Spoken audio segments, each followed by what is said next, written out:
Pernah nggak sih Anda baca serangkaian cerita yang kelihatannya beda-beda, tapi pas diperhatiin lagi, ternyata ini tuh cerita yang sama, yang diulang-ulang dengan cara yang sedikit berbeda.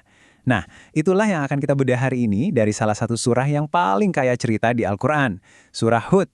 Ini bukan sekedar kumpulan kisah, tapi sebuah cetak biru yang terus berulang. Oke, sebelum kita melangkah lebih jauh, surah ini seolah-olah ngasih kita kacamata khusus buat melihat semua kisahnya. Seperti yang tertulis di sini, ada dua kubu, yang buta dan tuli versus yang dapat melihat dan mendengar. Ini bukan soal fisik ya, tapi soal persepsi.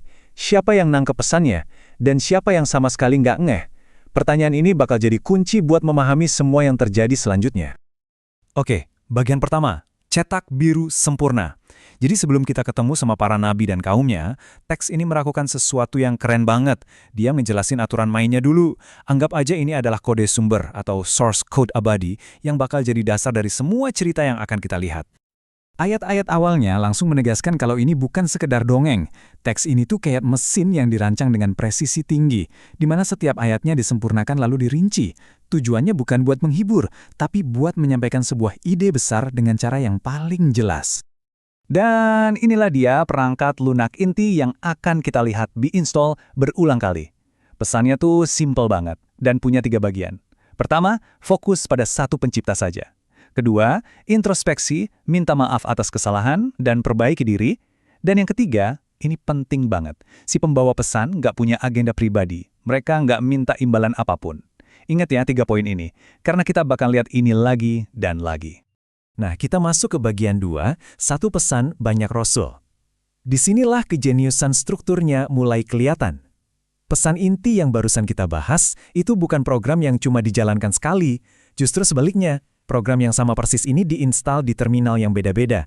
Maksudnya, di tengah masyarakat yang berbeda, oleh nabi-nabi yang berbeda. Coba bayangin deh, sebuah naskah yang sama persis dikasih ke aktor-aktor yang berbeda di panggung yang berbeda sepanjang sejarah. Ya, kira-kira begitulah yang terjadi di sini. Pesannya selalu sama, sembah Tuhan yang satu, perbaiki diri, dan semua ini dilakukan tulus tanpa pamrih. Pesan ini melintasi waktu dan geografi. Contoh pertama, Nabi Nuh. Di tengah kaumnya yang menyembah berhala, beliau datang dengan program yang sama persis. Sembahlah Allah, mohon ampun atas kesalahan kalian, dan aku nggak minta bayaran apapun dari kalian. Centang, centang, dan centang. 3 poin intinya ada semua. Lanjut, kita pindah ke kaum Ad, sebuah peradaban yang sangat kuat. Siapa yang diutus ke mereka? Nabi Hud. Apa pesannya? Anda pasti udah bisa nebak kan? Pesan inti yang sama persis, tanpa ada satu kata pun yang diubah. Polanya terus berlanjut. Kemudian, giliran kaum Tsamud, yang terkenal jago memahat gunung jadi rumah. Utusan untuk mereka adalah Nabi Solih.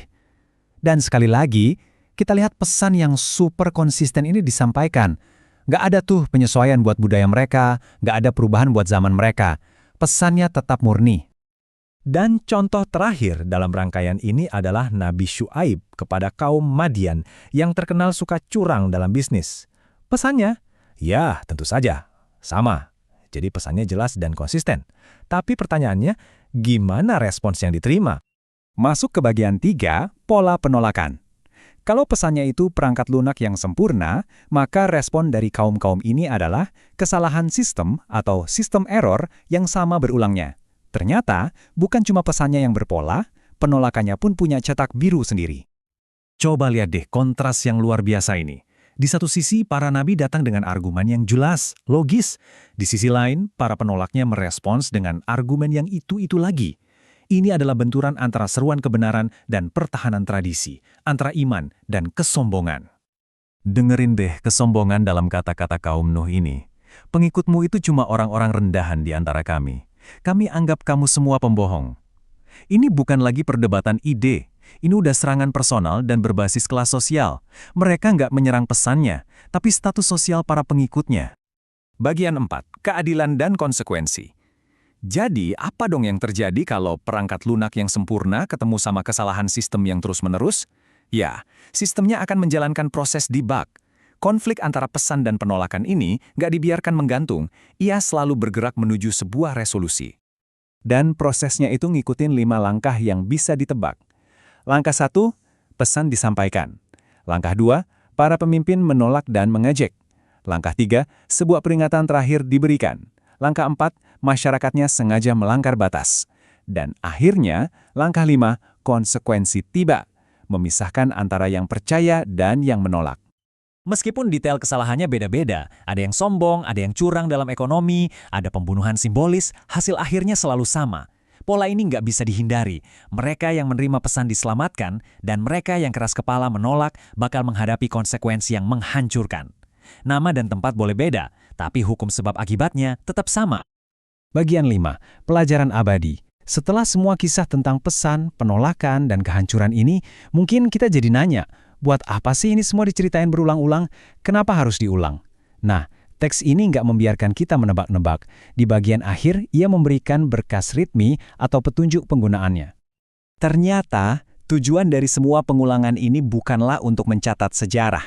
Tujuannya adalah untuk meneguhkan hatimu, untuk memberikan kekuatan dan keyakinan kepada siapapun yang mendengar pesan ini, entah itu di zaman Nabi Muhammad atau di zaman kita sekarang. Ini adalah pengingat sekaligus peringatan. Jadi, pada intinya, kisah-kisah dalam surah Hud ini berfungsi seperti sebuah toolkit spiritual.